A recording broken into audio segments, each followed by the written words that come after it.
The interest I have in identity is one that is really based on this impossibility of legibility and the tendency to have this disconnect between how you see yourself and how the world sees you.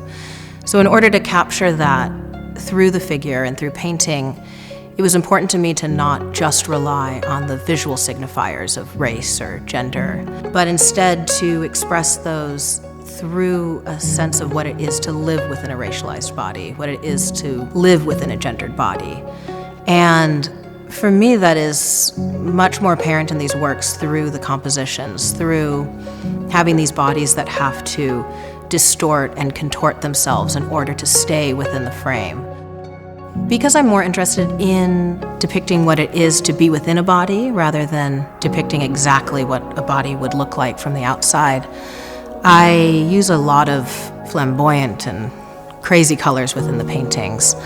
I'm really interested in colors that can evoke a certain mood or tone within the figure.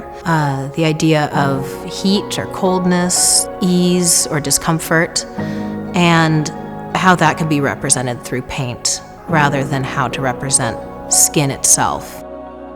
One of the difficult things about the twist is that it is so architecturally stunning. You see the walls become ceilings, ceilings become walls, and you want to rush to the center of the space. So I really wanted to give viewers the opportunity to stay within the first place that you enter into the exhibition. So I decided to punctuate the space with a floor-to-ceiling wall, and one that would actually block your view from the twist. The painting that opens the exhibition is titled Living in the Wake, which is also the title of the show. This is the most recent painting that I've made, and it's one that is an unusually large painting for me. It created this very interesting relationship between my body and the physicality of making the work. At times I had to be in very awkward positions or working with brush extenders or working on a ladder. And I found this relationship to my body and the canvas to be one that was just out of reach, and it was one that created a very different composition for me in the final work. I wanted to introduce some pops of color into the architecture, so I chose this burgundy color because I found it to be a really interesting way of contrasting the natural landscape.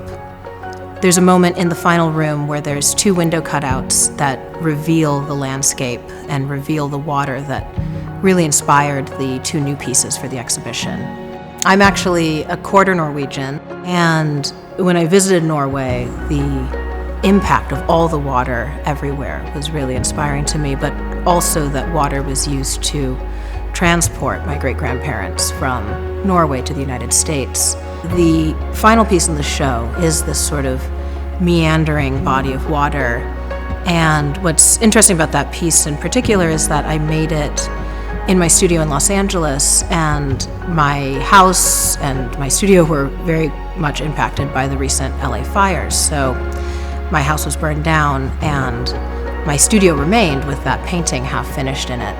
Yeah, it's very rewarding to have these two most recent pieces, especially in this space, pieces that were made from this moment in my life that was really this loss of home.